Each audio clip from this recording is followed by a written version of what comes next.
Hello. Hello. How are you? Not too bad. ¿Cómo estás? Bien, muy bien. Ah, bien, il y a du progrès aujourd'hui. Je plaisante. Alors, moi, ma maison prend l'eau Oui. un peu partout. Et je crois que le plombier n'est pas la solution. Ça peut être aussi la solution. Ça peut être...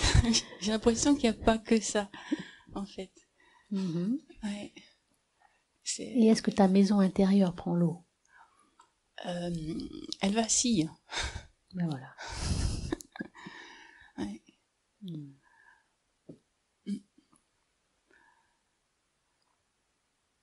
Donc, du coup, ça vacille. Mais qu'est-ce qui te fait vaciller?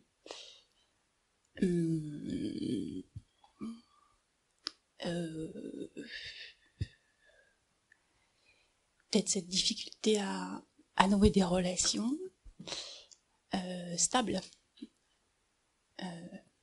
Peut-être ça, je sais pas. Mais toi, est-ce que tu es stable en toi? Je sais pas. La réponse est donnée. Non. Non. Donc, quel est le point de stabilité? Est-ce qu'il y a un point stable, d'ancrage en toi?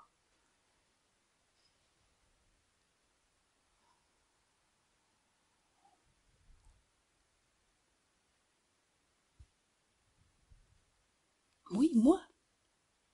Mais toi, c'est quoi? Tu t'ancres dans quoi? Dans quoi je m'ancre? Si tu es emporté, parce que ce qui fait souffrir, c'est que la pensée, rien d'autre ne fait souffrir. C'est que la saisie de certaines pensées, de certaines émotions. Ouais, j'ai plutôt l'impression d'être actuellement dans une période où justement je me sens pas touchée. Ça vacille parce que je constate que mes relations, j'ai du mal à les stabiliser, mes relations aux hommes. Et mais c'est comme un fait. Ça me touche de moins en moins en fait. En apparence. Sans doute en apparence, ouais. Parce qu'à un moment donné, on se protège. Mm. Donc on est dans un déni pour ne plus ressentir. Ouais. Hein? Ouais. Voilà. Donc ce que tu souhaites, c'est une relation stable. C'est quand même mieux. Ouais, c'est ce que je souhaite. Non, c'est J'ai oui. l'impression de ne plus rien souhaiter en fait. Je suis proche de l'abandon, quoi, là. Mais c'est peut-être ça qui est en train de s'élever. La strate, la peur de l'abandon. C'est une des grandes peurs à rencontrer. Parce que lorsque tu rencontres cette peur et que tu te la laisses se dissoudre en toi, derrière, justement, tu vas trouver ta base, ton point d'ancrage.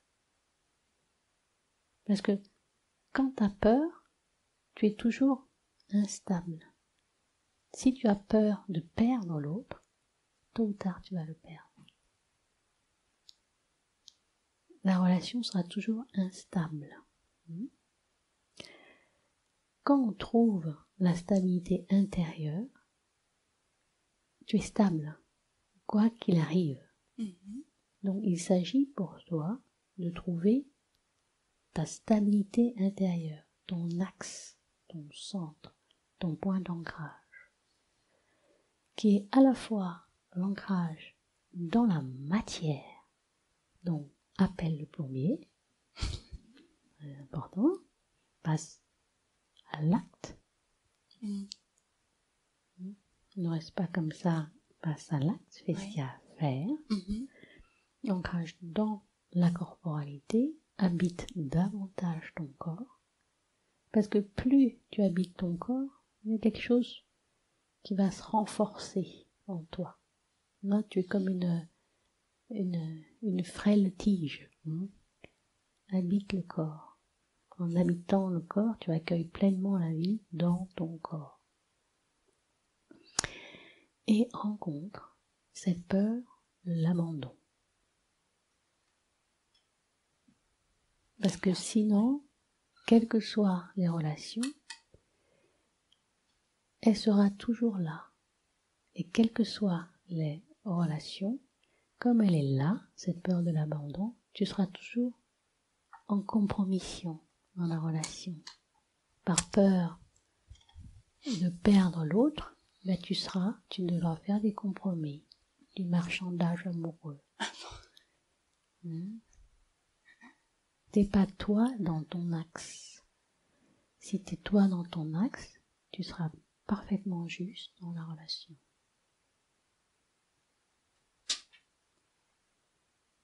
Donc rencontre cette peur de l'abandon, tranquillement. D'accord, merci Sébastien. Je suis pas sûre que le programme te plaise. Mais ça passe par le corps. Ça la par... porte d'entrée. Mais la porte d'entrée, ça peut passer par l'invitation de ce matin. Tu vois? D'accord. Tu vois, par l'invitation de ce matin où tranquillement, t'es ouverte, tu peux regarder par exemple le paysage et tranquillement tu te poses sur le souffle. Déjà tu calmes et tu ressens le corps. Tu vois? Tu ressens le corps. Et après tu laisses venir ce qui va émerger. Et certainement cette peur de l'abandon va émerger. Et tu vas la laisser. Voilà. Ça devrait venir, il y aura des méditations sur le son. Si tu penses que ça te parle mieux, tu peux aussi faire ces méditations-là. Ou une combinaison des deux. C'est le souffle et le son. La peur de l'abandon, ça a à voir avec la solitude? Bien sûr. Bien sûr. Bien sûr. On n'aime pas être seul, hein. On a très peur du vide. Parce que quand l'autre est là, eh ben c'est un vide qui est comblé. Mais comme l'autre n'est pas toujours là et un jour il partira, eh ben il y a un vide. Et on a très peur de ce vide-là. Donc tout de suite on va chercher une autre relation pour combler ce vide-là. Et c'est sans fin. Et ce vide-là ne peut être comblé que lorsqu'on se rencontre intérieurement. Lorsqu'on reconnaît ce qu'est ce vide fondamental. Là, il y a une méprise sur ce vide. Le mental, puisque on n'a pas rencontré ce vide, le mental interprète ce vide comme étant vide, ennuyeux,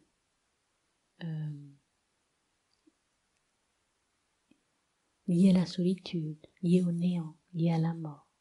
Or, lorsque ce vide est rencontré profondément et qu'il se révèle de lui-même, on va s'apercevoir que c'est l'espace de la conscience, qui est pure plénitude, pure vie, vibrant de vie, vibrant de joie. Ça te remplit de l'intérieur. Je pensais pas que ça me toucherait, ça. Je pensais que j'avais appris à ne pas avoir peur de la solitude. Il ne s'agit pas de ne pas avoir peur de l'abandon ou de la solitude. Parce que là, tu bloques ces énergies. Tu leur donnes à nouveau du fuel. Et tôt ou tard, elles vont réapparaître. Il s'agit de leur ouvrir la porte, de les laisser s'exprimer, d'embrasser ces énergies. D'accord. De goûter cela. Mais pas en étant complètement identifié à ces énergies. D'abord, tu ouvres la porte, tu ne refuses plus, tu ne cherches pas une stratégie pour compenser cela, tu laisses la peur de l'abandon monter par paliers.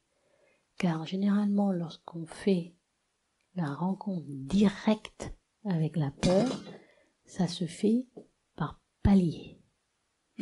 C'est rare que d'un coup, des peurs excessivement profondes, telles que la peur de l'abandon, la peur de la solitude, la peur de la mort, se fassent d'un coup.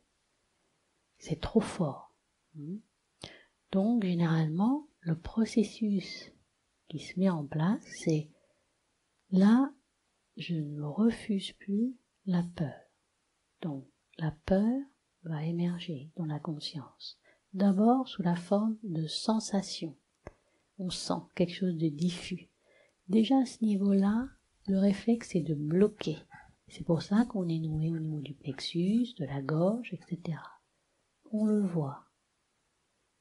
On ne s'agite pas. On prend conscience que là, il y a quelque chose qui est bloqué. On sait profondément que c'est la peur. On sait que c'est bloqué. Et on accueille ce blocage tel qu'il est, sans chercher de solution.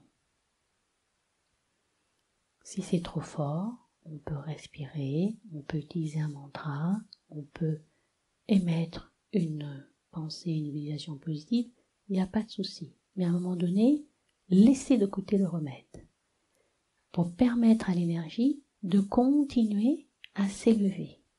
Parce qu'elle va revenir. Tant qu'elle ne se libère pas jusqu'au bout, elle va revenir. Parce que l'énergie est intelligente. Ce qui est bloqué cherche à se débloquer. Mais nous, on ne voit pas ce processus. On est toujours en train de bloquer, contrôler. Non. Après, tiens, j'accepte d'ouvrir un peu plus, l'espace d'écoute, d'accueil et de réceptivité, et je permets à la sensation d'être, de la peur. Du coup, cette sensation se transforme entre guillemets en émotion. Et là, l'émotion va monter. C'est comme si j'ai l'impression qu'elle va prendre tout mon être. Elle va prendre tout l'espace que je crois être moi. Donc, au début, c'est comme si j'ai l'impression de perdre le contrôle. Donc, comme il y a cette peur-là, forcément, je vais bloquer. Je vais recontrôler. C'est normal. Il n'y a rien de mal à ça. C'est normal. Mais pour une fois, je le vois. Pour la première fois, je prends conscience de mon système de fuite et de contrôle. Qu'est-ce qui va se passer à ce moment-là? Je vais juger cela comme étant une anomalie. Comme étant, oh là là, voilà, je contrôle, je bloque. Ok, je le vois. J'accepte le jugement. Tu vois? Et à chaque fois qu'il y a acceptation, apprentissage de l'acceptation et de l'accueil, à chaque fois j'ouvre de plus en plus une porte, c'est comme s'il y a quelque chose qui va s'ouvrir en moi, se délier en moi. Il y a un espace qui va être retrouvé au fur et à mesure, jusqu'à un moment donné où l'émotion va revenir, que ce soit l'émotion de la peur, de la colère, etc. Et là, tout d'un coup, je vais m'abandonner, je vais abandonner tout le contrôle et je vais laisser tout l'espace à l'émotion. Donc, cette émotion, elle va pas être mentalisée ou quoi que ce soit, elle va être expérimentée totalement, dans son vivant. Mais sans que je la touche, je touche à l'énergie, sans que je cherche à la manipuler, à la contrôler. Et là, je fais l'expérience totale, je m'abandonne à l'expérience totale de la peur. Peur de l'abandon, peur de la solitude, peur de tout ce que vous voulez.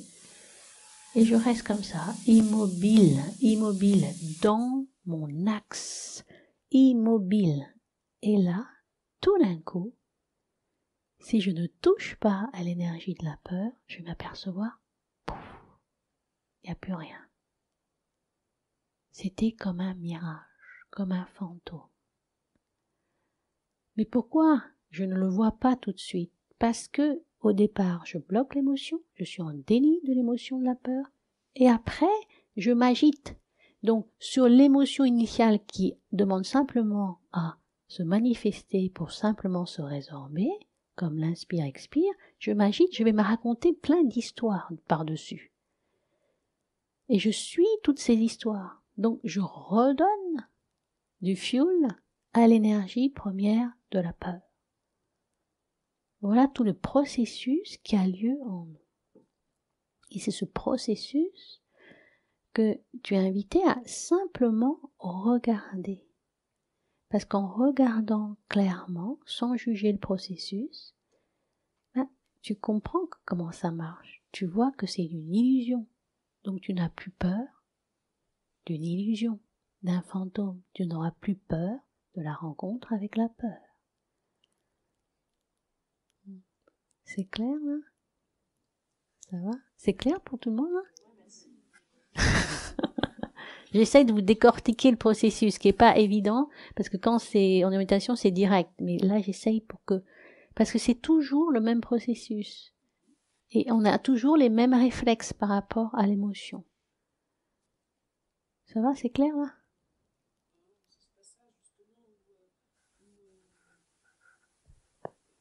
On a conscience qu'il y a le stress qui arrive.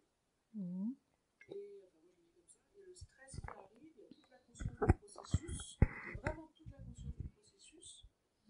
Mais de ce passage, c'est toujours ce passage-là que sur toute chose que je bloque, c'est que quand la panique s'installe, je sais comment je vais réagir derrière, en tout et n'importe quoi. Non, mais le problème, c'est que tu sais de trop. Je tourne autour et j'arrive pas à me poser, fixer, laisser passer. Pas bouger. Oui, parce que tu es dans le commentaire. Tu commentes le processus. Tu sais. Ah, je le connais par cœur.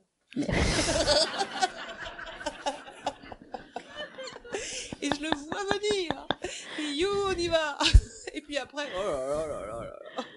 Bon, voilà, voilà, là c'est exactement ce que j'ai expliqué, mais en sens inverse. C'est ça.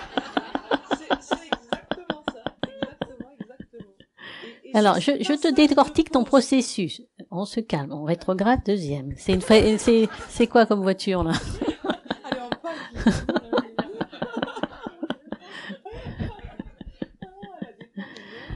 Alors, toi, c'est la panique monte. Qu'est-ce qu'il fait? C'est ça le commentaire. Tu permets pas, quand la panique monte, tu es déjà en rejet, d'accord? Et pour te rassurer, qu'est-ce qui se passe? Le mental va prendre le relais. Le mental est un système naturel de contrôle. Va prendre le relais et va commenter. Oui, je sais ce que c'est. Bon, je vais procéder comme ça et comme ci. Donc, qu'est-ce que tu fais? Tu rajoutes de l'agitation. Donc, l'émotion de la peur arrive. Donc, comme il y a cette agitation, tu ne vois même pas la peur. Tu crées un filtre, tu crées un voile qui ne te permet pas de rencontrer directement la peur. C'est ce qu'on fait tous. C'est pour ça, cette rencontre directe avec la peur, qui est une vision directe, toute simple, on le fait rarement, parce qu'on est pris par le commentaire mental, qui est notre système de protection. Ah, la panique arrive, bon, comment je vais faire? Qu'est-ce que je fais? Alors, j'applique cette méthode, l'autre méthode, ça je connais, voilà. Ben oui. Dans ce cas-là, oui, mais tout ça n'est pas une anomalie. Pour l'instant, tu rejettes la peur. Tu ne vois pas que c'est une porte de libération et d'éveil.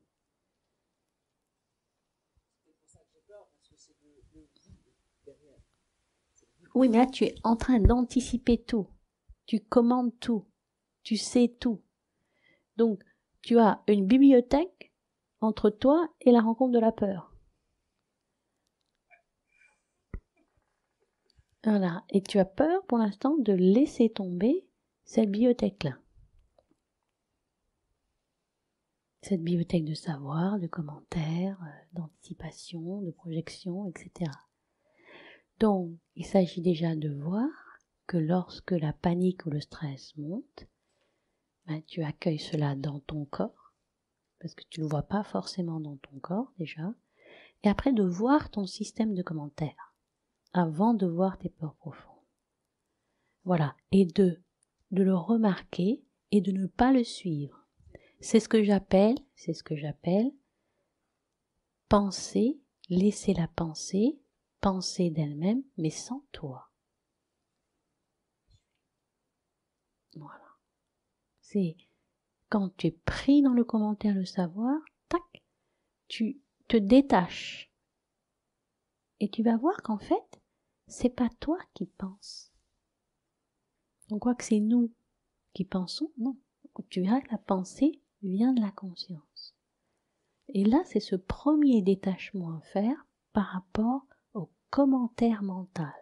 C'est un conditionnement excessivement puissant et on a tellement l'habitude de fonctionner comme ça que voilà, on est tout le temps pris dedans et on ne fonctionne à 90% qu'avec ça.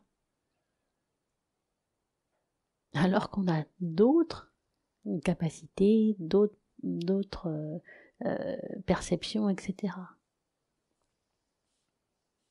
Donc là, simplement, c'est déjà de voir et de ne pas suivre le commentaire mental. C'est-à-dire, tu fais l'imitation de la vache.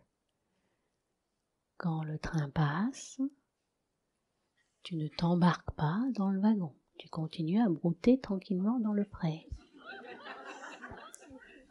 Voilà. Imitation de la vache pour toi. Ok ? Un bon taureau. Voilà.